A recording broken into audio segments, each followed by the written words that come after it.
بسم الله الرحمن الرحيم شهر رمضان الذي أنزل فيه القرآن.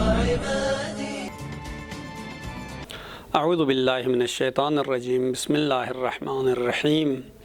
الحمد للہ رب العالمین وصلی اللہ علی سیدنا محمد وآلہ الطاہرین. السلام علیکم ورحمۃ اللہ وبرکاتہ. ناظرین کرام کی خدمت میں جناب خدیجہ کے بارے میں مختصر عرائض پیش کی جا رہی ہیں. جناب خدیجہ سلام اللہ علیہا ام المومنین قریش کی ایک متمول مالدار خاتون تھی جس کا اپنا کاروبار تھا، سیٹ اپ تھا، اور جناب ختم مرتبہ محمد مصطفیٰ صلی اللہ علیہ وآلہ وسلم بھی جناب خدیجہ کے اس کاروان میں کام کرتے رہے. اور جناب خدیجہ اسلام لانے والے افراد میں السابقون الاولون میں آپ کا ذکر ہوتا ہے. جناب امیر المؤمنین علی علیہ الصلاۃ والسلام اور جناب خدیجہ سب سے پہلے اسلام لانے والے وہ افراد ہیں جن کے بارے میں تاریخ میں ذکر ہوتا ہے کہ پیغمبر اکرم جب نماز پڑھ رہے ہوتے تھے تو ایک خاتون پیغمبر اکرم کے پیچھے اور ایک بچہ ساتھ میں نماز پڑھ رہا ہوتا تھا.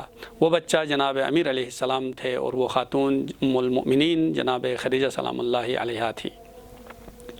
آپ کی عظمت کے بارے میں جابر بن عبداللہ انصاری سے روایت ہے، فرماتے ہیں کہ 4 خواتین کائنات کی عظیم المرتبت خواتین ہیں. ان میں سے ایک جناب خدیجہ کبریٰ سلام اللہ علیہا ہیں، صدیقہ کبریٰ فاطمہ زہرا سلام اللہ علیہا، جناب مریم اور جناب آسیہ ہیں. تو ان 4 خواتین میں سے ایک جناب خدیجہ کا ذکر ہوتا ہے. جناب خدیجہ کی جو قربانیاں خدمات اسلام کے لیے آپ نے پیش کی، پیغمبر اکرم صلی اللہ علیہ وآلہ وسلم فرماتے ہیں جتنی میری مدد خدیجہ کے مال نے کیا اتنی خدمت، اتنی مدد کسی اور مال سے مجھے نہیں پہنچا. جناب عائشہ ایک دفعہ ختم مرتبت سے پوچھتی ہیں، یا رسول اللہ آپ خدیجہ کا بار بار تذکرہ کیوں کرتے ہیں؟ وہ ایک سن رسیدہ خاتون ہی تو تھی. پیغمبر اکرم نے فرمایا عائشہ ایسی بات نہیں ہے، خدیجہ کی طرح اللہ تعالیٰ نے مجھے کوئی بیوی عطا نہیں کی. خدیجہ نے ایسے وقت میں میری حمایت کی جب مجھے حمایت کی ضرورت تھی. خدیجہ نے ایسے وقت میں میری تائید کی جب میری تائید کرنے والا کوئی نہیں تھا. خدیجہ نے ایسے وقت میں میرا ساتھ دیا جب میرا کوئی یاور و مددگار نہیں تھا. یہ مقام ہے روایات میں جناب خدیجہ کا. مسلم اول خدیجہ ہیں، حتیٰ بعض روایات میں کہا ہے کہ سب سے پہلا مسلمان جناب خدیجہ سلام اللہ علیہا ہیں. جب تجارتی کاروان واپس آنے کے بعد آپ کے غلام نے پیغمبر اکرم کی صفات، خصوصیات، حسن خلق، صداقت اور امانت کے بارے میں تذکرہ کیا تو جناب خدیجہ آپ کے اس حسن خلق اور صداقت و امانت کے تناظر میں خود جا کے پیغمبر اکرم سے شادی کا تقاضا کرتی ہیں. لیکن تاریخ میں اختلاف ملتا ہے کہ شادی کے وقت حضرت خدیجہ کی کیا عمر تھی. 21 سے 37 40 سال تک بھی روایات میں ملتا ہے، تاریخ میں ملتا ہے. لیکن معتبر تواریخ میں جیسے تاریخ طبری میں یعقوبی نے اور اسی طرح ابن شارح آشوب نے شادی کے وقت آپ کی عمر 25 سال لکھا ہے. اور یہ 25 سال لکھنے کی ایک اور تائید بھی ہمیں ملتی ہے، وہ یہ کہ جناب قاسم کی ولادت بعثت کے بعد ہوئی ہے. اگر ہم 40 سال کی عمر میں شادی کو مان لیں تو اس وقت یعنی جناب قاسم کی ولادت کے وقت جناب خدیجہ کی عمر 55 سال بنتی ہے. ایک 55 سالہ خواتین کا حاملہ ہونا تقریباً دور لگتا ہے، معقول سا نہیں لگتا ہے. اور یہ کہ شادی سے پہلے کوئی اور شادی ہوئی تھی یا نہیں، اہل سنت کے مختلف تواریخ میں یہ ملتا ہے کہ جناب خدیجہ کی 2 شادیاں ہوئی تھی. لیکن اہل تشیع اور بعض دیگر تواریخ میں ملتا ہے کہ نہیں، جناب خدیجہ کی کوئی شادی نہیں ہوئی تھی، بلکہ 25 سال کی عمر میں پہلی شادی پیغمبر اکرم صلی اللہ علیہ وآلہ وسلم سے کی، اور اس شادی کے نتیجے میں 3 بچے جناب فاطمہ زہرا سلام اللہ علیہا، عبداللہ اور قاسم، اور جو دیگر بیٹیوں کا تذکرہ ہوتا ہے وہ جناب خدیجہ کی بہن حالہ کی بچیاں تھیں۔ حالہ کی انتقال کے بعد وہ اپنی خالہ کے پاس آ گئی تھی اور خالہ کی زیر سرپرستی بچیاں رہ رہی تھی۔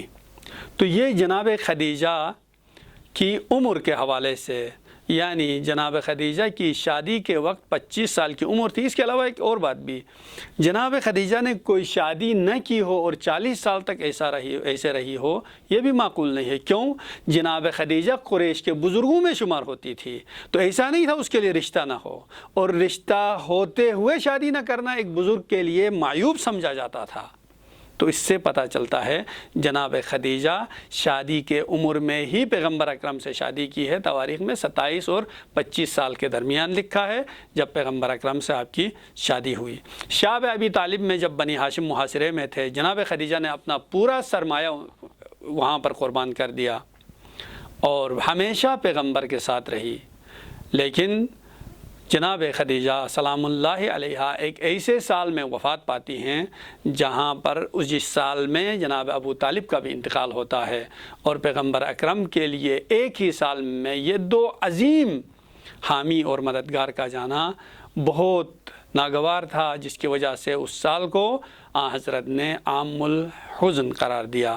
لیکن ایک نقطہ آپ کی خدمت میں پیش کروں، وہ یہ کہ جس خدیجہ نے اپنا پورا سرمایہ اسلام کے لیے قربان کر دیا، جس خدیجہ کے لیے پیغمبر اکرم ہمیشہ بےتاب رہا کرتے تھے، وہ خدیجہ جو فاطمہ زہرا کی ماں تھی، جس نے اسلام کے لیے اتنی قربانیاں دی، لیکن وقت مسلمان نے اس کے مرقد اور مزار کو بھی گوارا نہیں کیا، اور وقت کے ستمگار نام نہاد مسلمانوں نے آپ کے مزار کو مسمار کر دیا۔